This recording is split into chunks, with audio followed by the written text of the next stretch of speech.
Hey, we'll go ahead and get started. So hello, everyone. Thank you for joining us for the Creating a Client-Centered Housing Stabilization Plan training. I am Amber Freeman. I'm the Director of Training, Technical Assistance, and Community Impact at the Connecticut Coalition to End Homelessness. So for today's training, we have Tahira Ruff, who is our Shelter Compliance Manager at the Connecticut Coalition to End Homelessness. Full disclaimer, this is Tahira's first official statewide training, so I'm going to ask you all to please just give her some grace for this training. But she's been working really, really hard on this training, and as a shelter compliance person, she's in the shelters reviewing documentation and has tons of experience, and she brings that to this training that we have today. So I'm going to hand it over to Tahira to go ahead and get us started. Hello, everyone. We have the agenda today. We're going to be doing assessment of housing barriers and strengths, goal setting, action planning, supporting long-term housing stability, monitoring progress, and follow-up. Next slide, Amber. Why are we having this training? We're responding effectively to homeless response requires a combination of strategies to creating effective plans to end homelessness, to ensure people transition rapidly from homelessness to housing and services, and providing immediate housing to people experiencing homelessness who cannot immediately access permanent housing. Emergency shelter should support flow from housing crisis to housing stability, in which creating an effective housing plan. An effective housing stabilization plan can help shelters improve their capacity and to play their role in connecting people to housing quickly, to promote dignity and respect for many people experiencing homelessness. Emergency shelter is their initial contact with the homeless response system. The initial contact with creating the proper plan of action is key for any individual to exit shelter. Knowing how to properly create plan is key to successful discharges. Next slide. What is a housing stabilization plan / action plan? Sorry. A client-centered case management plan is designed to assist the participant to identify and achieve attainable housing focused goals. Housing stabilization plans address barriers to obtaining and retaining housing by developing goals, action steps, and targeted completion dates. Next one, Amber. Creating a housing stabilization plan. It must be driven by the individual. It must assess barriers and strengths, available resources, identifying resources, knowing the action steps to move forward. Next slide. Why is a housing stabilization plan important? It helps individuals recognize their goals. It creates a sense of ownership. It specifies the responsibilities between the individual and case managers.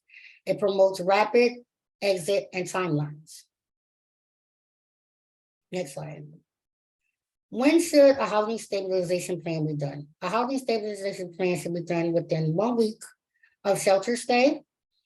During the meeting, the case manager should not find out the client's housing problem or need, understand the barriers and client's housing goal, and list the specific steps to be taken in order to achieve the client's housing goal. Additionally, case managers should note any obstacles to client's housing goal on the client action plan and recommend ways of overcoming these obstacles. Next slide.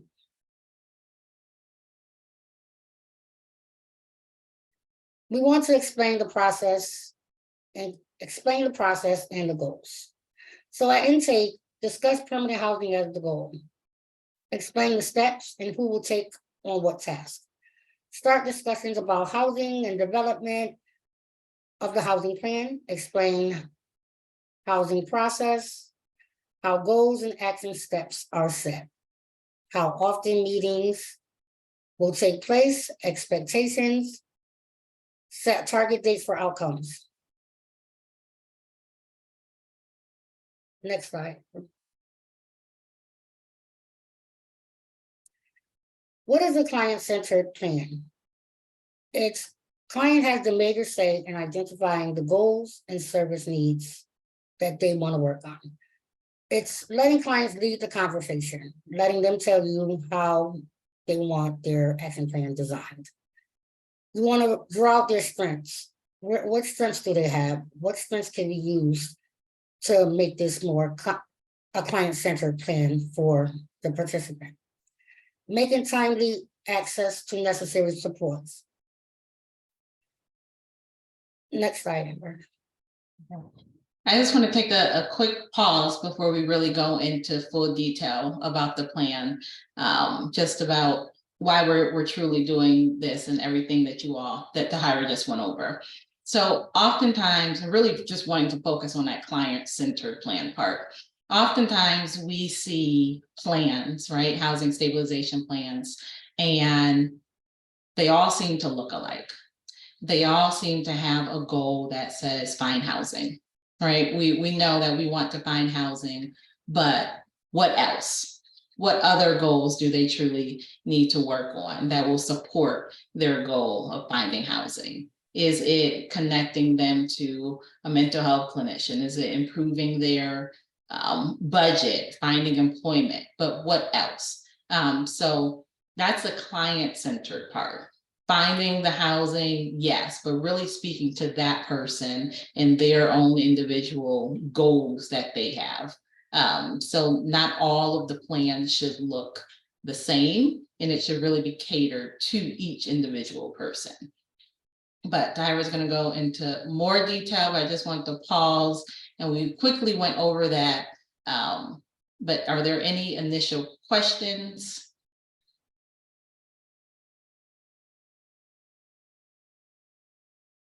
Okay. I know someone asked will these slides be available for review later. This is actually being recorded. So you can go to our CCEH website and it will be available for viewing. Okay. So in the assessment, we want to find out what client resources are. What are their barriers to housing? What are the barriers? What's stopping them from being housed? What supports are in place? Do they have any supports? Who do they call on when they need support? Does client have all necessary documents needed for housing? Do they have their IDs? Do they need their social security cards? Like what documents do they need to get them moving forward? What are their strengths? Are they fast learners? Do they know how to get places?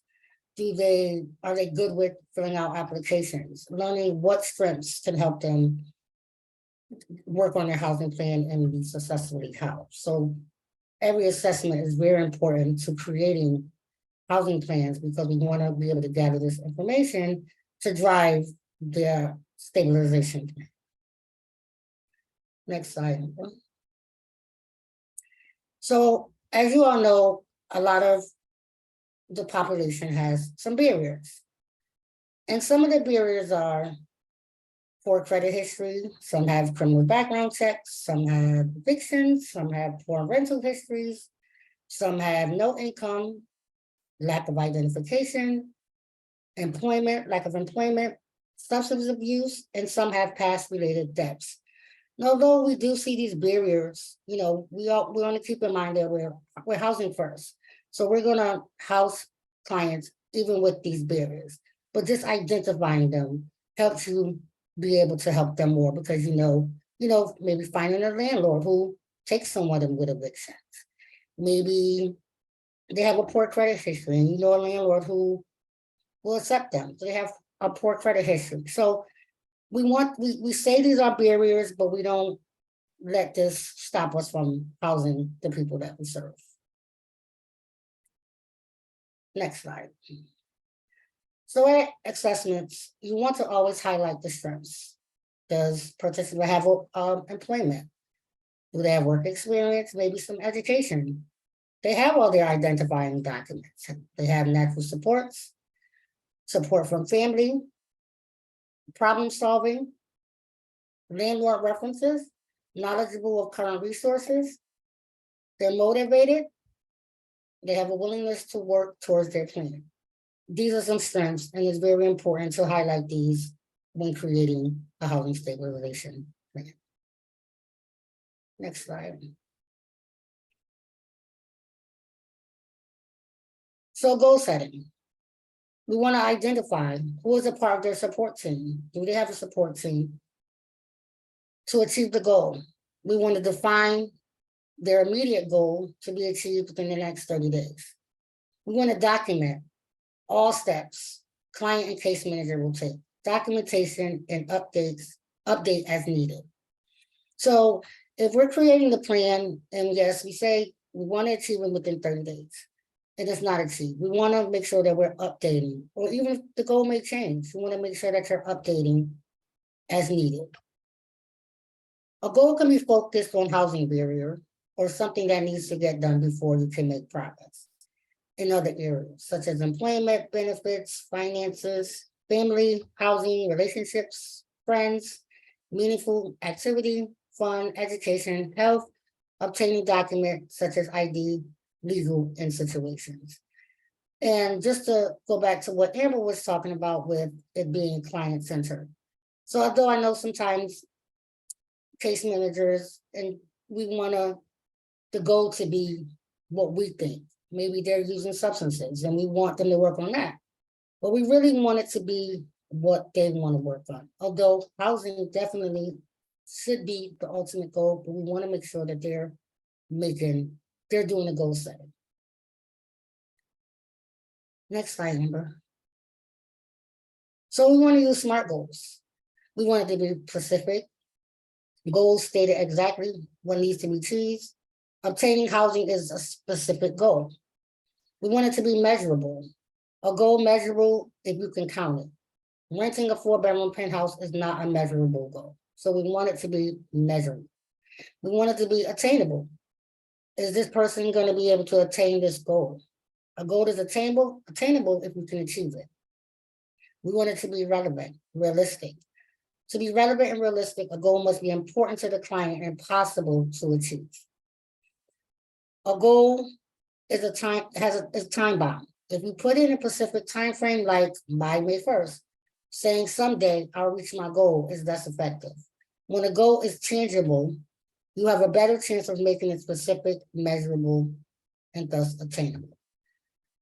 For example, if you have a participant who says, oh, now we say we want them to create the plan, and we want them in their own words. And you may have a participant who says, well, I want to be a pilot. But this person doesn't have maybe high school diploma. They don't have documents. They haven't been to college. They need maybe some engineer training. That's not a realistic goal. You may want to redirect that and say, well, okay, that sounds good. And what I hear you saying is that you want to become a pilot, but what do you think about maybe getting your driver's license first? What do you think about maybe going back to school to get some schooling? Those are attainable goals. Next slide, Amber, sorry. Does anyone have any questions so far of what we've gone over already? I know there's some questions in the chat. I don't know, should we wait till the end or should we address them now? Okay. Okay, housing focus goals. So using the assessment of barriers and strengths. A plan should be client-centered process. We spoke about client-centered process. Increasing income, obtaining employment and entitlements, gaining independent living skills, addressing service needs, mental health, and substance abuse. Next slide, Amber.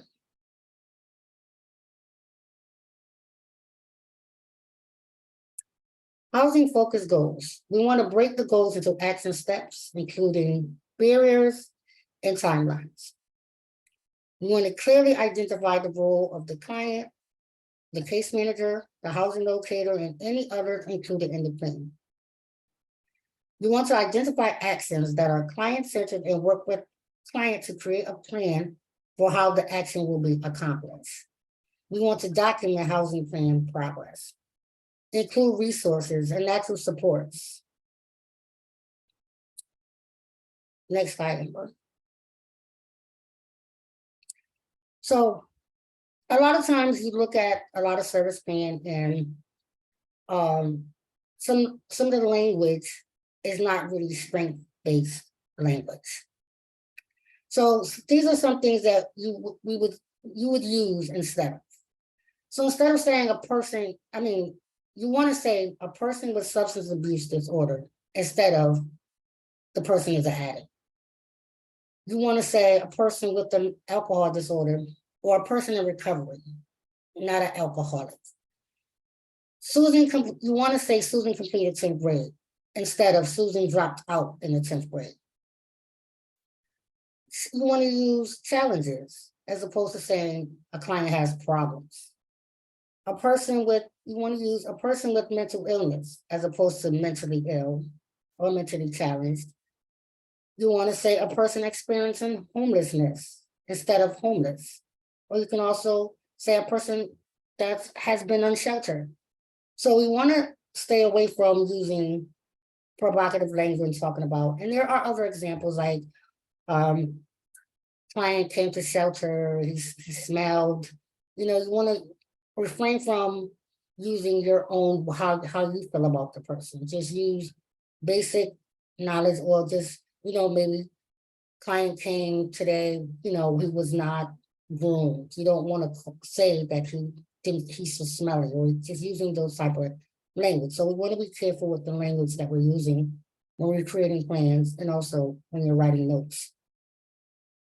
Next slide.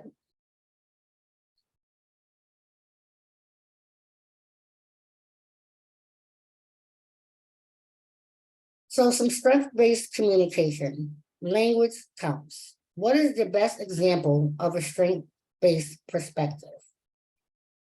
Will we say Joe only has a 9th grade education? Will we say Susan didn't graduate from high school because she got addicted to drugs in her senior year?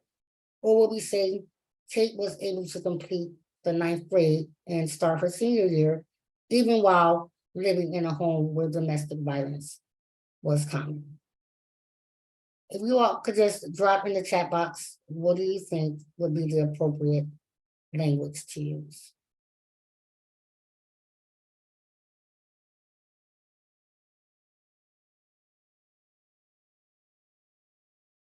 Yep.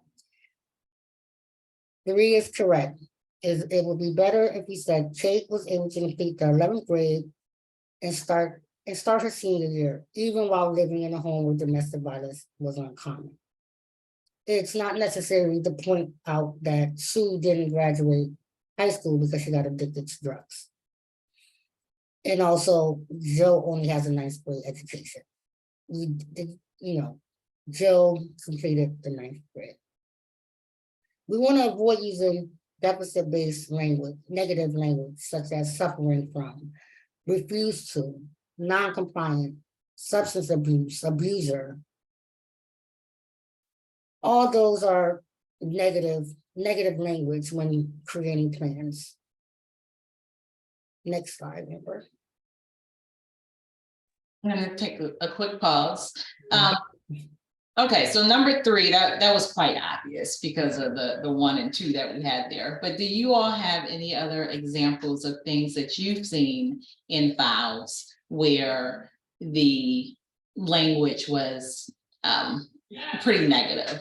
Or do you have any specific questions about how do you flip something, right, to make it seem as though it's not as negative? If someone is using substances, how do you change that and say that in a strengths-based way?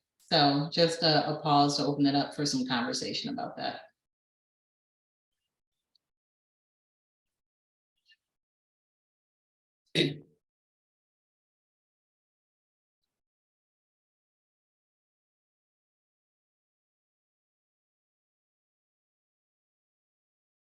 Okay, no one has any examples. we'll keep it going. Next slide, okay. Okay. So now we're about to go into what a plan should not look like. Yes. So here you have Alex George, or Alex George has met with his case manager. Someone put something in the chat. We are seeing an increase in rent and coming across folks with unattainable budgets.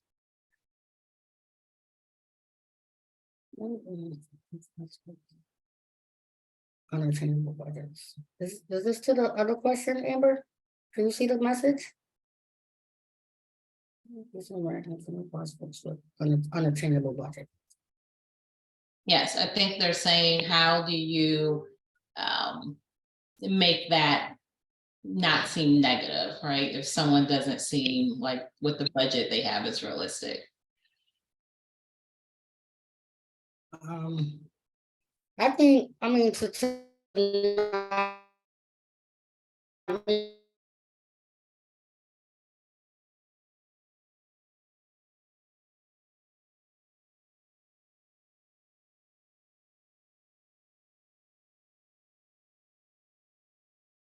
Okay, I think Tahira froze, unless that's just my screen. Is she frozen for you all? Okay, let's give her a minute for her to come back online.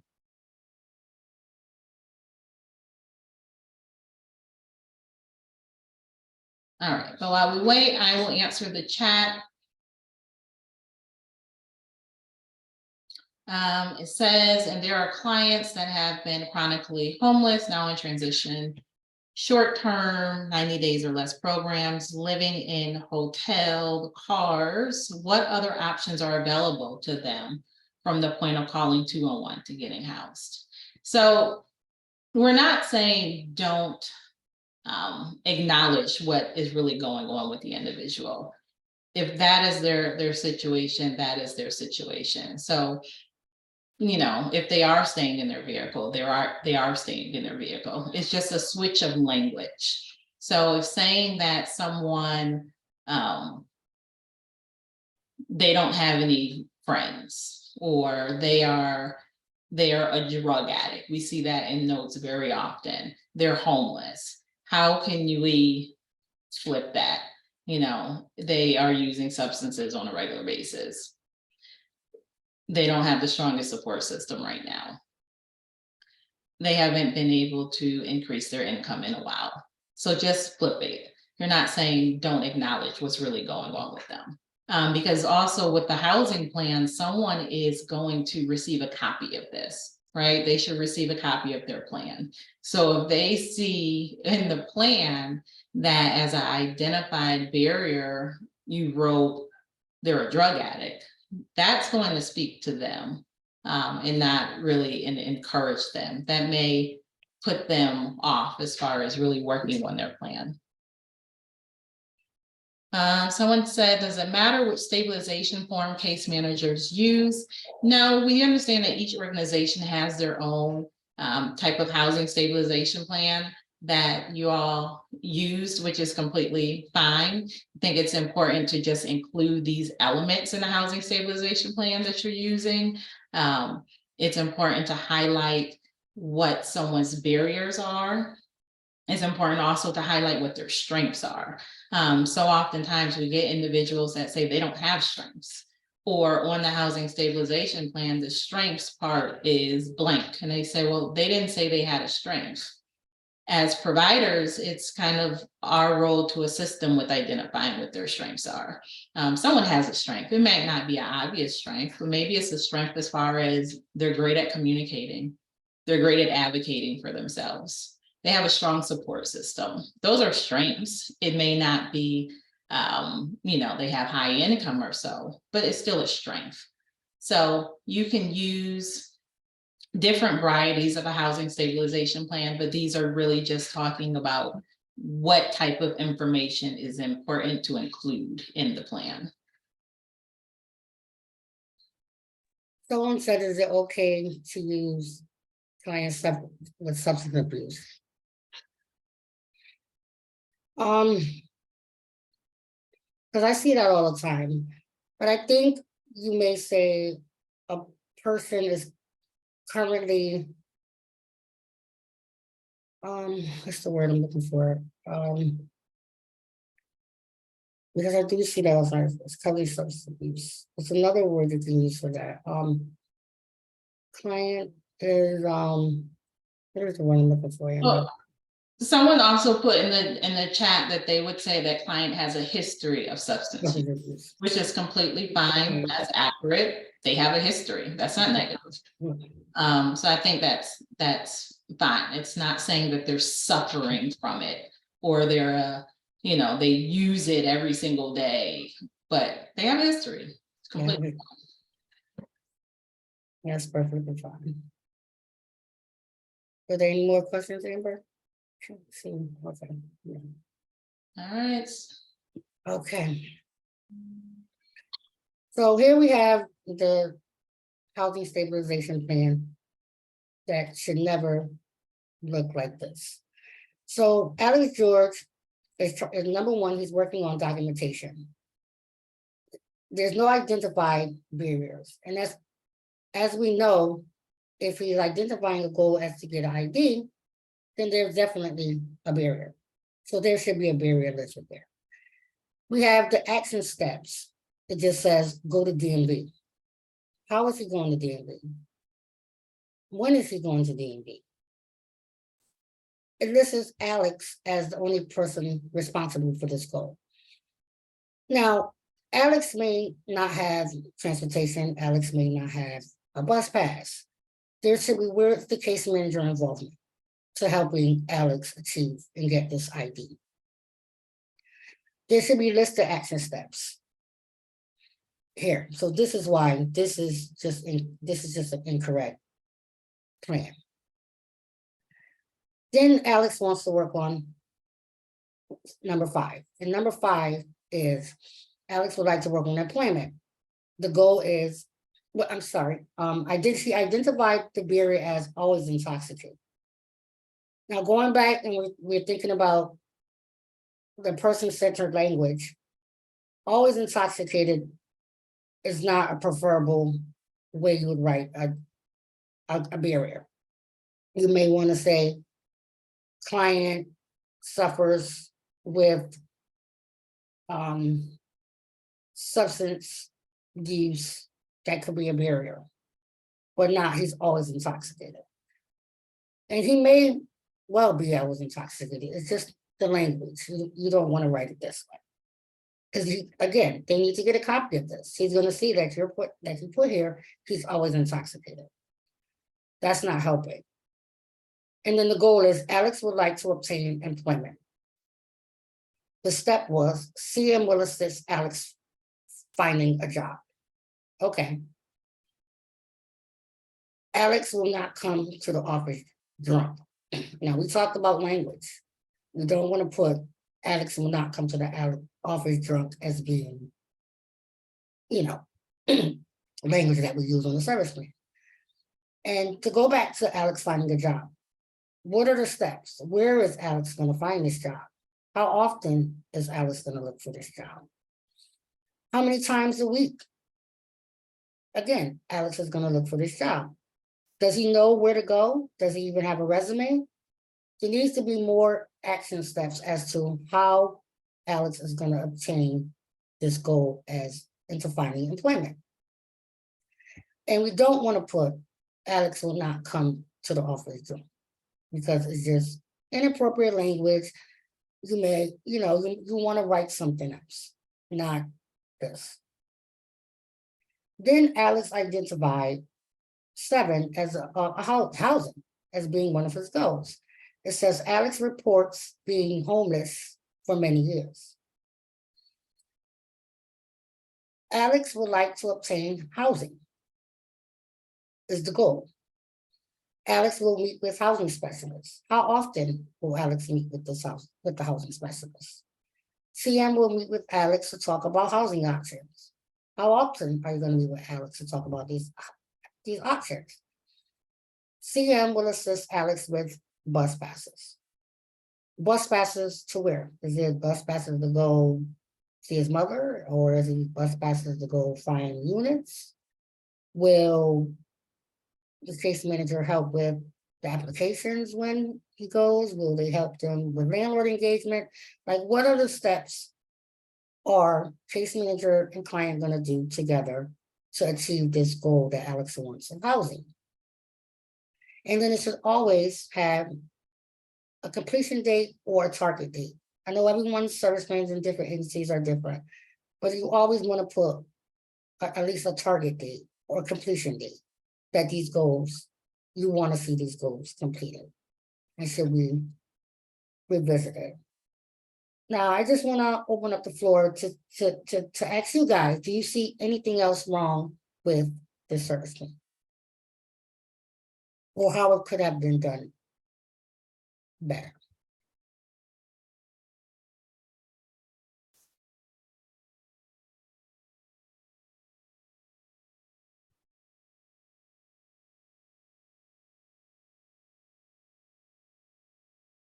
I would say we're identifying barriers, but there's nothing about any type of strengths. So what strengths does Alex have? Does he have any positive things going on?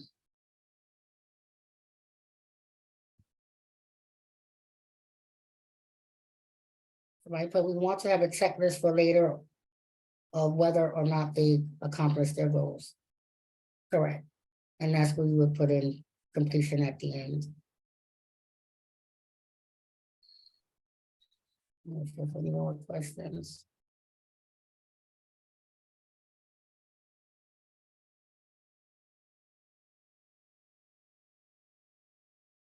Okay, well, we can move on to the next slide, Amber.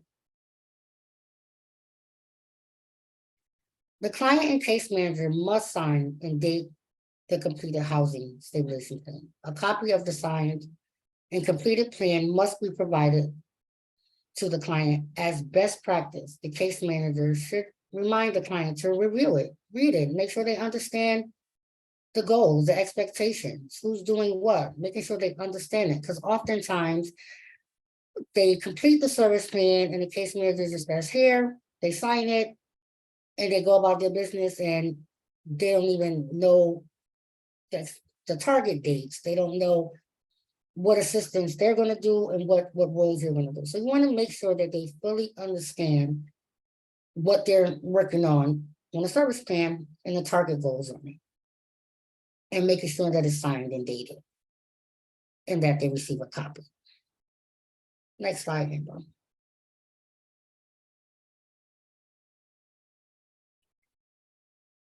So now here we have a different service plan or how it should be. So Alex,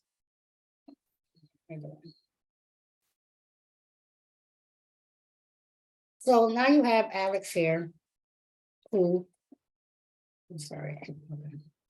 Okay, so now we go back to the goals again. Alex identified documentation. So it says Alex does not have identification or a social security card. Alex, the goal is Alex will obtain necessary documentation needed for permanent housing. The steps. CM will provide Alex with a free DMV letter to obtain identification for housing. Step 2, and that's the CM's responsibility. Action step 2, Alex will go to DMV this week to obtain identification needed for housing. Alex will go to the local Social Security office this week and apply for a Social Security card. Now here in these action steps, you see that it's telling him, to giving you when is it going to be done. The other one did not show when, how often, or any of those things. So you always want to put a timeline on you, who's responsible. You want to have that, and you also want to make sure you give a timeline, like when is this going to get done? We have the second goal. I'm sorry, I missed the identified barrier for the first one. Alex does not have identification of Social Security. Oh, I did read that, sorry. So goal number 5, the second goal is number 5. And so Alex identified barriers as Alex reported a history of employment and is currently having a hard time finding employment. Okay. He's having a hard time, so that's the barrier. Alex would like to obtain employment is the goal. CM will assist Alex with creating a resume once Alex has his work history from the Department of Labor. Alex will request a work history from DOL within 2 days, and that's Alex's responsibility. Alex will meet with employment. Alex will check in with American Job Rates once a week.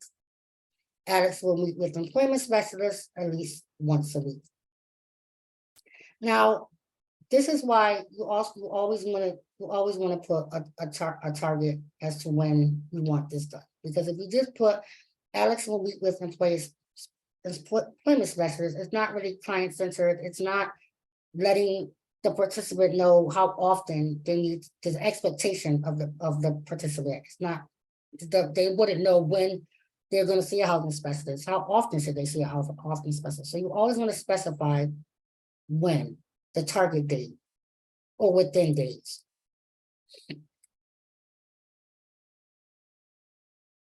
So now we have Alex's third goal. And Alex's third goal is housing.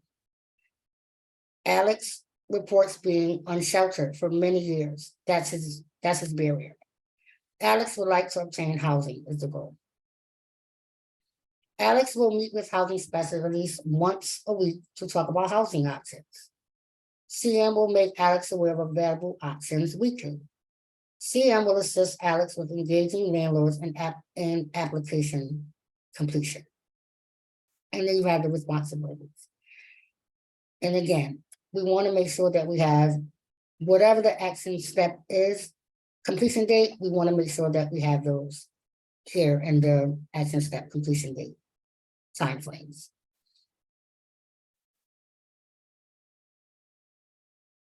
Do we have any questions about this slide?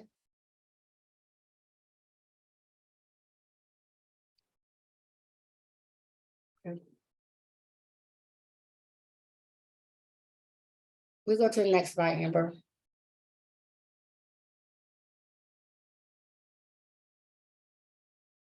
So now we're going to go into a scenario. But before we go into this scenario, I want you to think about a client-centered approach for participants. How would you engage the participant to initiate an appropriate action plan? We want to discuss some of the barriers participants may have. What are the strengths? What would the housing plan look like? Next slide, Amber. So,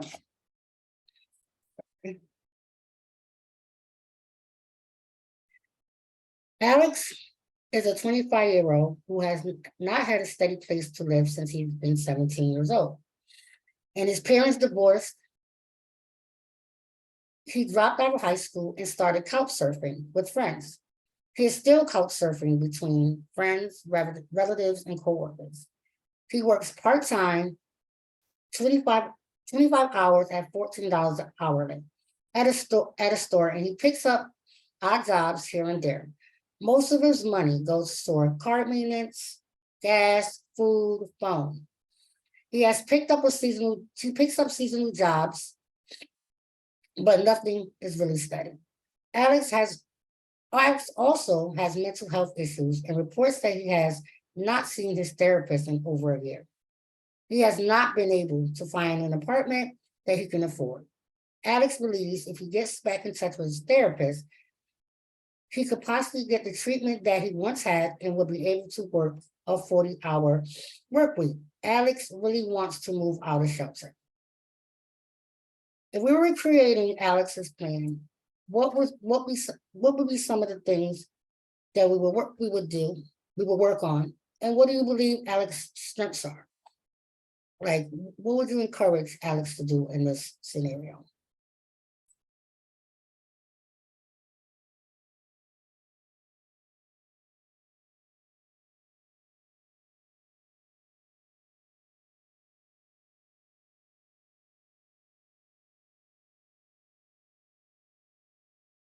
I know he's couch surfing, maybe we want to encourage him to ask people he's staying with, maybe he can rent a room.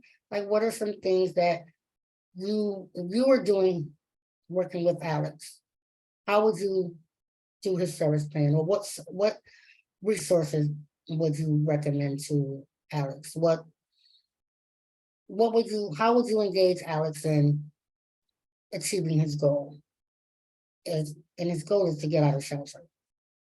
Alex is not making very much. Would we encourage Alex to maybe get another job? Would we encourage him to do maybe room share? Like how would we help Alex? We connect with therapists. Yep.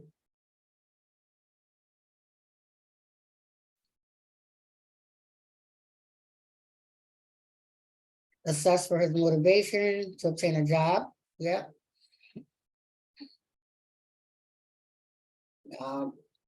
Motivation to obtain a job, to see his long-term independence goals. For the short-term duration, I would look into other nonprofits that could provide him with housing resources, apply for benefits, food stamps, preserve of his income. Okay.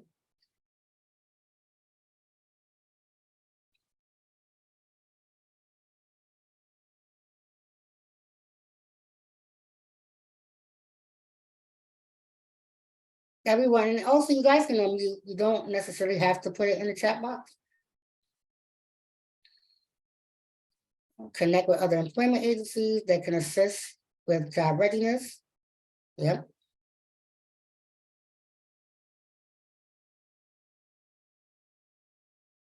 Without knowing what resources are available for housing, since he is in a shelter, I'd refer back to housing specialists to identify housing resources.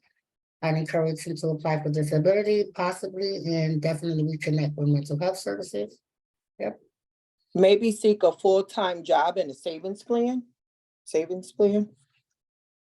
Definitely. Yep. Explore housing options, programs that can help him with food, transportation, mental health, and budgeting. Yep.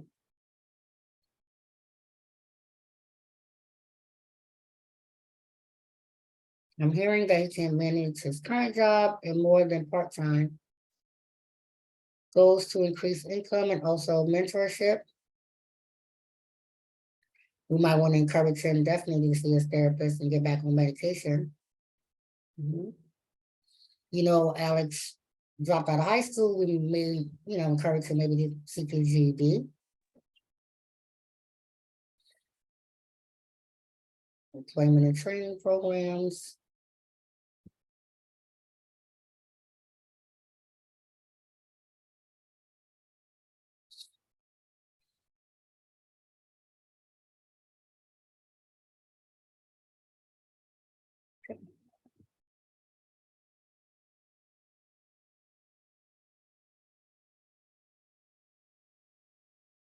Back in treatment, employment, education assistance with DOL and state link to increase or continue benefits.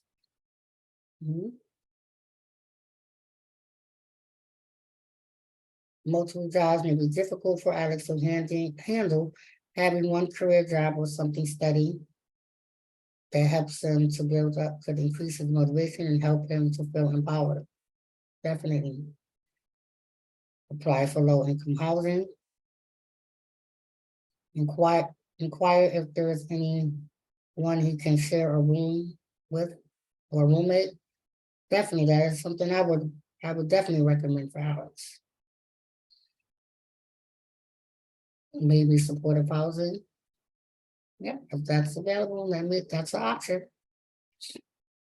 But I think Alex wants to work 40 hours, but I think Alex needs to again connect with his local mental health provider. That's definitely the first step.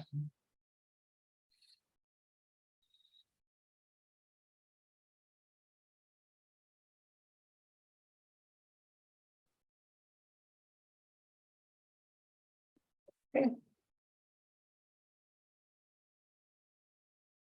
my first thing would be to see what housing resources are available to him. Basically, where is he prioritized on housing this? Housing first, help him create a budget. Yep, create a budget. See if he qualifies for BOD or them in PSH. Yep.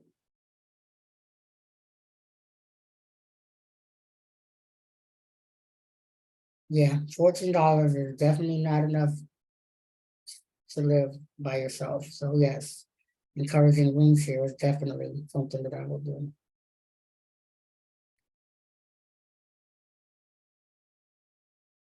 Shared housing. Yeah, definitely shared housing.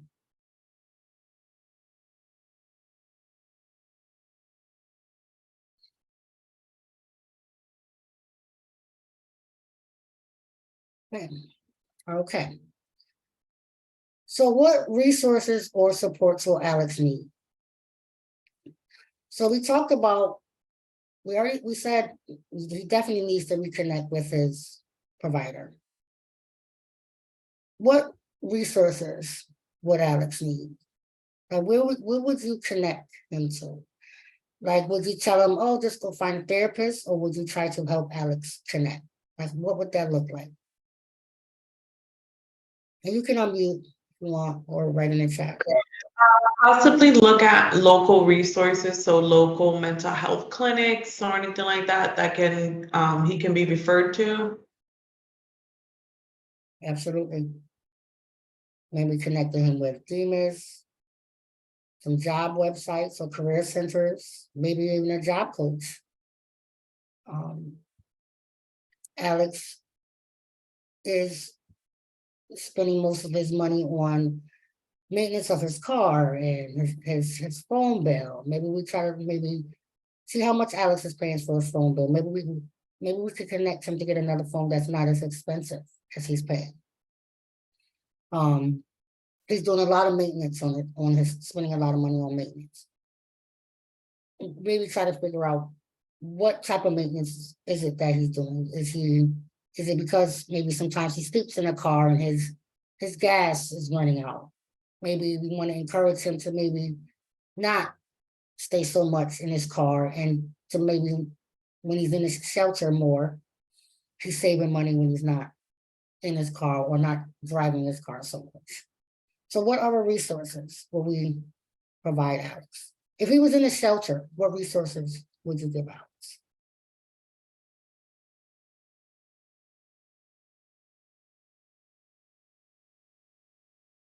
We have stay insurance. He can connect with the therapists that are in his network. So see if he wants to go back to his former therapist, see why he stopped. And if it's not a viable option, then connect him to local resources. Right. We definitely want to know why Alex stopped going. Hey, did he not like the therapist? I mean, why did he stop? We definitely want to ask Alex that and reconnect Alex back to his old therapist. And if not, we find him a new one. But we definitely want to find out why Alex stopped treatment.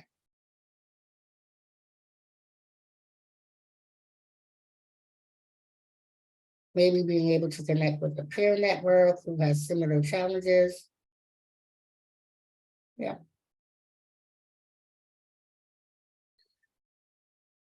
Will we offer maybe Alex, like we talked about, maybe he could get like room shares? Will we offer him like available units that's rooming?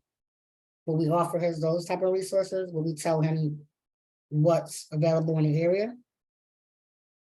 Yes, if it's available. Yep.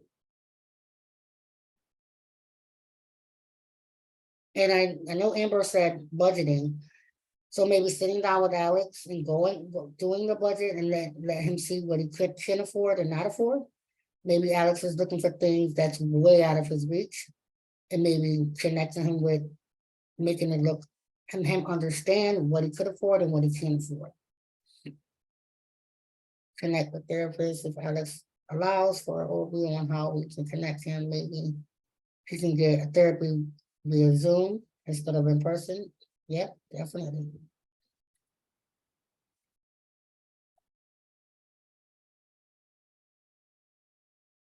And we definitely want to find out, I mean, Alex only works part-time and picks up odd jobs. And Alex believes that if we started getting back into treatment, that he would work 40 hours a week. And making him understand that that's definitely attainable if he gets back into treatment. And then once he's able to start to make work 40 hours a week, he'll definitely be able to afford more apartments. Because right now it's very expensive everywhere. And there's not a lot of housing resources. So although we would love to get Alex into PS6, that's not always possible. And that's not, we want to give him all available housing options that he has with the limited income that he does have. Every 2 minutes as a long-term goal, going back for his GED or diploma. Yes. Would you encourage Alex to maybe reconnect with his parents? I'd probably try to get Alex to reconnect with his family.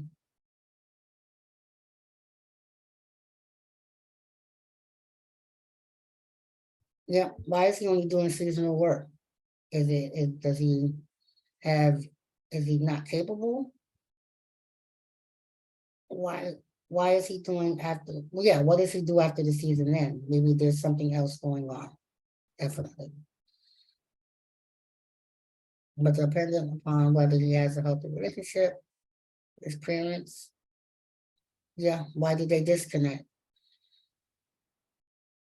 Parents divorced, we're not sure, we probably want to find that out, but they divorced, why was he not able to go maybe with mom, maybe with dad? Doesn't give us that much information, so that would be some information that we probably want to find out to see if we can reconnect with family.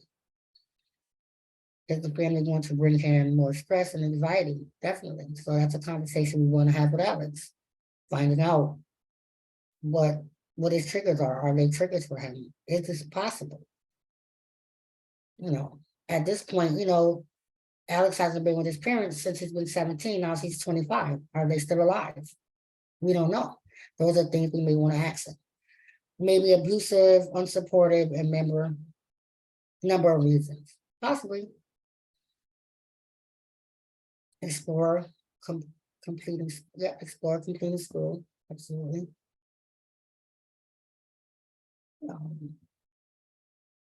Maybe a work skills program to get better skills.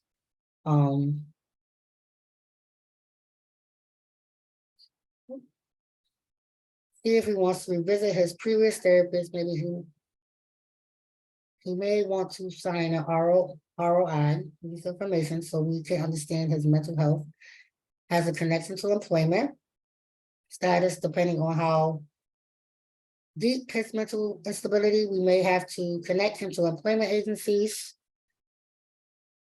like Ability and Beyond, where they can provide hands-on support and coaching, transportation, and groups. Yes.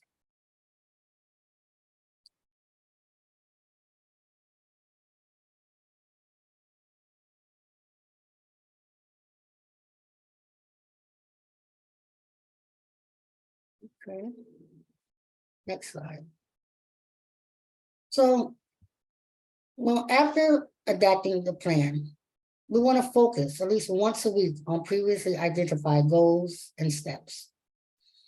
We want to document housing plans and next steps at all meetings. Assist with connections to resources and natural supports, what we just spoke about. So connecting to the mental health provider, connecting to employment services, whatever natural supports we can connect the participants to, we want to make sure that we do that. If we make referrals, we want to follow up on it. Did Alex go meet with the therapist? How did it go when Alex went to the employment workshop? How did it go when Alex went to look about room share? So we definitely want to make sure we follow up on referrals that we make. We want to also empower clients to reach the goals. So if they set the goals, we want to empower them. We want to celebrate their successes. in progress. So anytime a goal is met or they're trying to meet their goals, we want to celebrate that. And we want to document the progress. Next slide, Amber.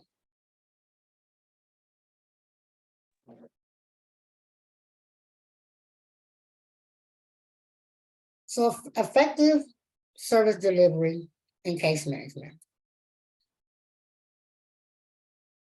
Focus on solving the housing crisis. We want to support and help a client on a path for housing stabilization. I never say that word right. Stabilization. We want to help resolve issues that impede access to housing. We want to connect clients to community resources and services. We want to promote self-sufficiency. We want to emphasize skill building. Now, while we're focusing on solving the housing crisis, we want to definitely, again, make sure that this is something that it's clients' words. But our main goal is to get participants out of shelter. That's the main goal. So however we can support the client as far as encouragement and documentation and identification, we want to be able to focus on solving the their housing crisis. When we talk about support and help, again, that's the encouragement. We want to help. When you look at the other service plan instead, it just says Alex is going to go to the DMV. We want to support Alex. How can we get Alex to the DMV if Alex didn't have a car? How would we get him there? We want to support him. Will we bring him? We may want to give bus passes, whatever we can to get the participant to get the necessary documents. We want to support and help the client to that path. While resolving these issues, we want to be able to access. We want to be able to make sure we're gaining access to housing. So although we talk about like permanent supportive housing, that may not be for everyone. So you want to not only just encourage PSH, you want to encourage the room shares. You want to encourage maybe rapid rehousing. You want to encourage any viable option that you have for housing. We want to be able to do it. We don't want people sitting in shelter waiting to get into PSH. We want shelter stay to be short as possible. So whatever options come up, we need to be able to let the person have that access to housing. We want to connect the client to community resources and services. So again, we want to make sure we're connecting them to the resources, whatever resources is needed. If it's mental health, if it's substance abuse treatment they need, if maybe they're elderly, they need some elderly services, some elderly supports. We want to be able to connect them with those resources that they need to be able to successfully out of shelter. We want to support self-sufficiency. Although we want to help the clients, we also want to promote that self-sufficiency. We want to promote them being able to help themselves while you're helping them as well. We want to emphasize on skill building. That's where we want to draw the strengths of the clients. What strengths do they have? Are they good with navigating the community? Are they good with talking to the landlords themselves? Do they need that help talking to landlords? Do they need help? Maybe they just need some employment. Being able to draw those ideas is emphasizing in skill building. How are we going to get this done? Next slide, Amber.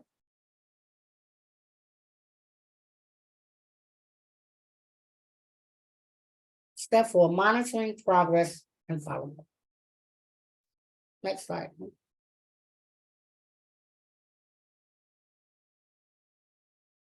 Oh.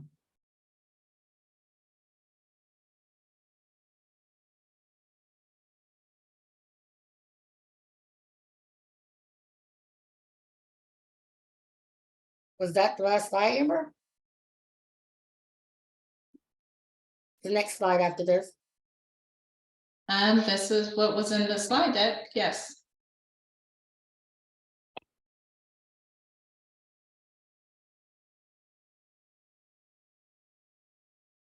Hmm.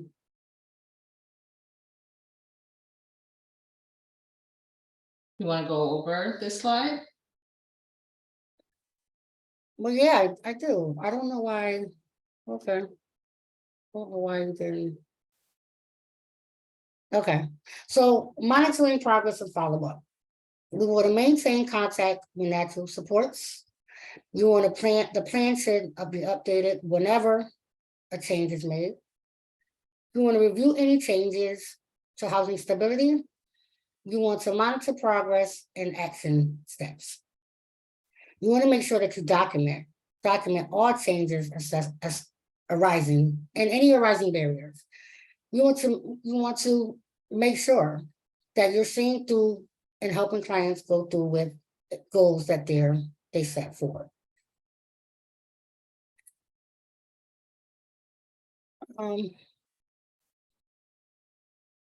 Yes, and I think that's the last slide. Is the follow-up.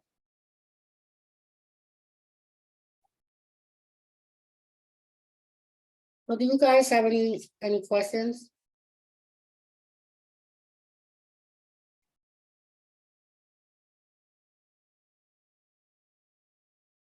I don't know if I said this in the beginning, but this webinar is recorded and the slides will be on CCEH's website. Also, if you have any other training needs, you can email training@cceh.org or for any other training needs that you may have.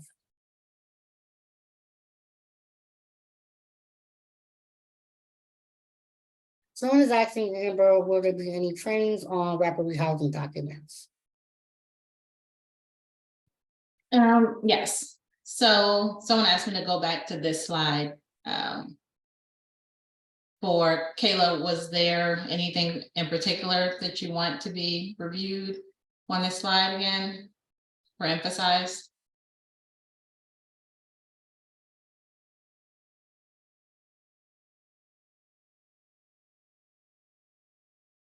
Okay, maybe she Someone just. is asking, is there a training on how to navigate through the CAN and housing assistance? Okay, so yes, so CCH provides a variety of trainings. We do have a training that I would say for that one, it's more so what I call the fundamentals of the homeless response system. So in that training, we'll start at just the basics. What is homelessness? What is our CAN system? How do you navigate? What is the process?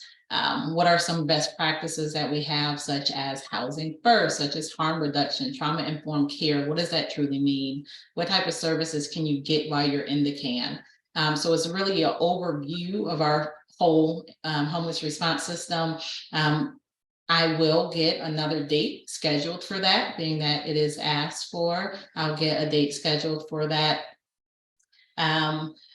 Will there be any more trainings on rapid rehousing documents? Actually, ACT is the one that does the rapid rehousing trainings.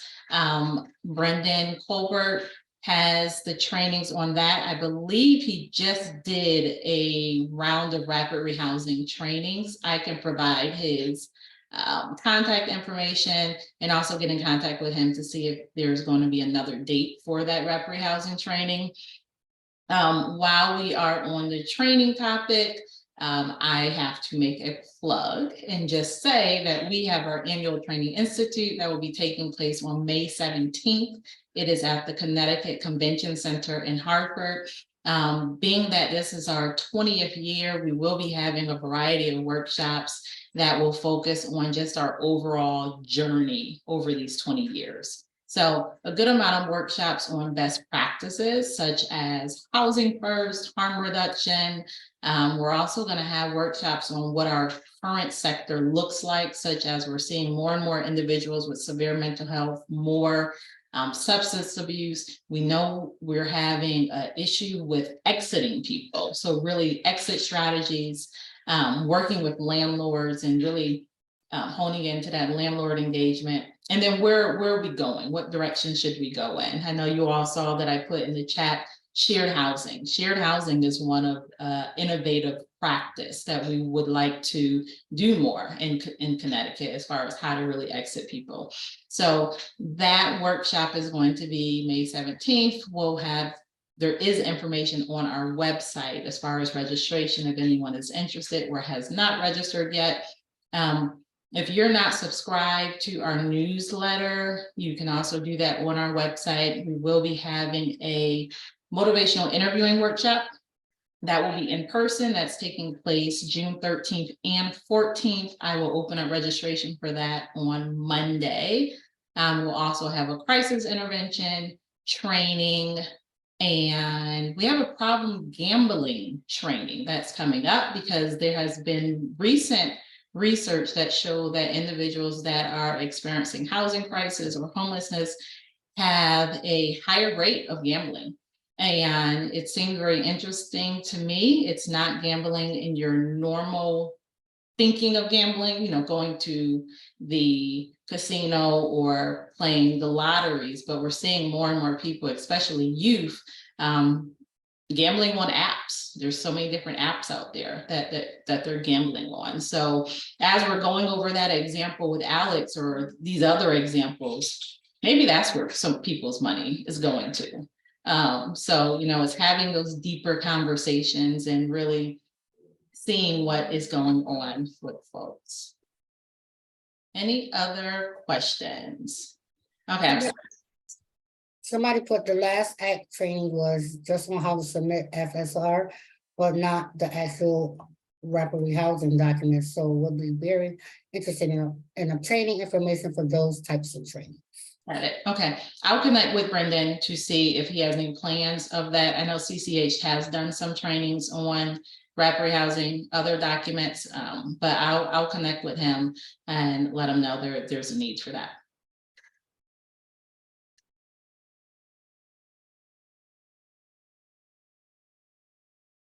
Okay, anything else? And are you going to be providing in certificate programs or training?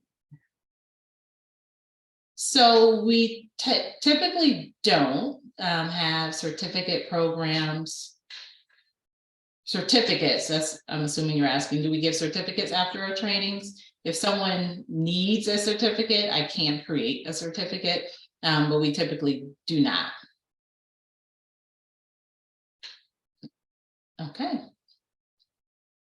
So yes, I will follow up with you all as far as the rapid housing trainings. I know we have gone through this workshop and closed out a lot earlier than I thought we would. So as I said at the beginning of this training, this was Tahira's first official statewide training. So thank you all for giving her some grace. I know that she was very nervous doing this, but I think you did a good job. And we'll continue to provide additional trainings for you all. If there's any particular topics that you want or need a training on, please contact us. You can contact the training@cceh.org. That goes to me, or you can also just contact me at afreeman@cceh.org. All right, we are going to go ahead and close on out. So thank you all so much for joining us, and you all have a great day. Thank you, guys. Thank you. Bye-bye.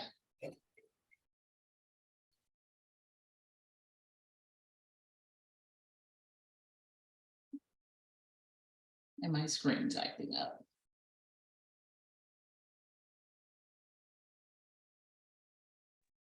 Great job, Tahira.